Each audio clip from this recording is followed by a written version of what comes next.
From birth on, children begin using their bodies to explore and learn about their world. As children grow, they rely heavily on the physical interactions in their environment. Activities that promote motor skill development while keeping children active and engaged are essential for growth and the prevention of obesity. The activities you're about to see are designed to help your students accomplish these goals regardless of the resources you have at your disposal. Many can be performed easily in a very small space, and we offer alternatives if equipment is limited. We keep the directions simple so that more time can be devoted to keeping the kids moving. You'll find more information on each of these activities in your toolkit.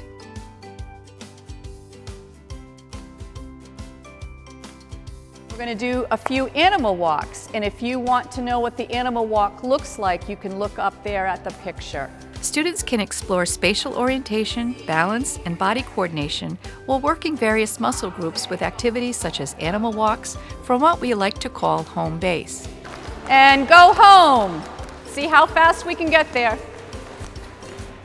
Who remembers what the bear walk looks like? Bear walks, seal walks, lizard walks, these are activities that encourage unusual movements in a way that the kids really enjoy. Simple ball handling is another way students can explore the space around them. Let's just do a little toss and a catch. Try not to let the ball drop. Home! Children can be instructed to toss the ball and clap their hands while walking around the room, or toss and touch their shoulders without dropping the ball. This activity is ideal for small spaces.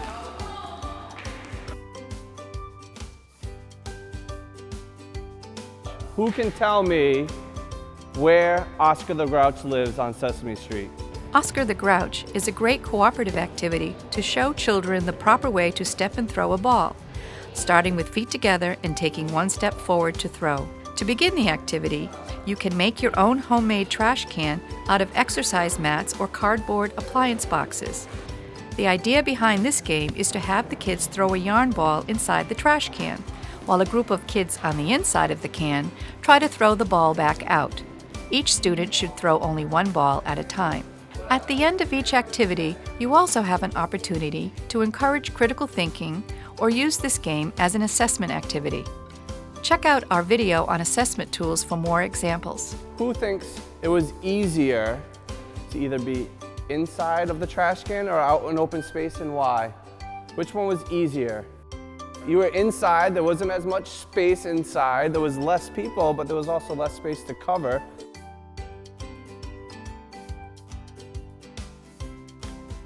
Tag games are a great way to engage students of all ages while teaching important movement concepts and locomotor skills. Ghostbusters tag is a great activity to use around Halloween. The 3 Ghostbuster taggers will try to tag as many of the other students or ghosts as possible. Once a ghost gets tagged, they will be sucked into the ghost trap or hula hoop, where they will remain until they are able to spin it around themselves 10 times. It doesn't need to be 10 times in a row, just 10 times total. What muscles in your body do you have to use to keep that hula hoop going round and round? These muscles right here, these core muscles, have to work really hard. You're going around in a circle, right?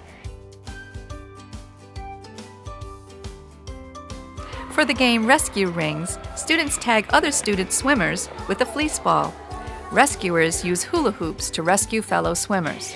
Swimmers, when you're moving, you can do some swimming strokes with your arms, however you want to move. Rescue Rings is a wonderful way to work on cooperation while keeping the kids continuously active. Deck rings are small rubber rings that in this game can be used to practice eye-foot skills indoors and are suited for smaller spaces. Bean bags may be substituted for deck rings. When I blow that whistle, you're going to be moving. The idea behind this game is to dribble the ring or beanbag and trap or stop on cue. Juggling allows the student to practice eye-hand skills using a slow-moving object. These activities are also conducive to smaller spaces. Juggling plastic bags may be used in place of scarves. Start off just practicing tossing and catching with the opposite hand for a little bit. If I see you passing it under the wrong way, I'm going to try to break that bad habit right away. Juggling activities are good practice at crossing the midline. These skills transfer well back into the classroom during fine motor skill activities such as writing across the page. Cooperation is the focus of the tagging game 1, 2, 3, We're Free. It requires 2 students to work together to free each tagged child. We're going to play 1, 2, 3, We're Free tag.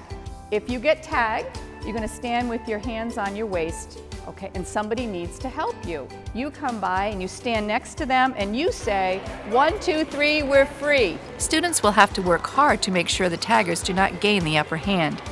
Don't be surprised if the taggers become winded trying to keep up in this aerobic activity. In my experience, students love this game. Every few minutes, switch out who gets to be the taggers. This ensures that everyone gets a chance to be the tagger. This cooperative balance and posture game can be played in a small space as well as in a larger room. It's a perfect game to play around the winter holidays because the students can pretend that they are any kind of toy they wish. They can be wooden soldiers, ballerinas, robots, whatever their imagination chooses. Students are given a beanbag, or you can even use a blackboard eraser as a pretend battery to balance on the head. When the music starts, they get to move like the toy they chose, but if the battery slips from their head, they become frozen. If another student picks up their battery without dropping their own and places it back on their head, the frozen student can move again. Our battery's been on our head all this time. We're going to try and put it on a different part of our body. Batteries can be balanced on the arm, the hand, the shoulder, or the forearm. Cooperative balance games help children develop kinesthetic feedback. Did you think it was harder to balance the battery on your head or on your arm? Head? How many people thought head? Raise your hand if you thought your head was hard. Alphabet Soup is a cooperative game and may also be played in a smaller space.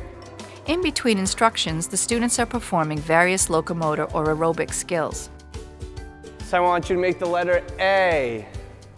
Remember, wrap-up is a good time to encourage critical thinking. How about what movement was the hardest for you guys to do?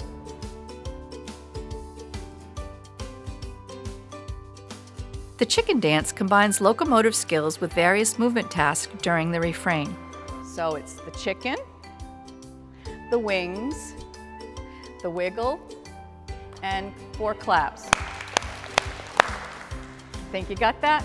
When the music stops, you can use this time to instruct the students to do additional movements such as high-fiving as many students as possible, touching elbows with as many students as possible, or doing half jacks or crab kicks.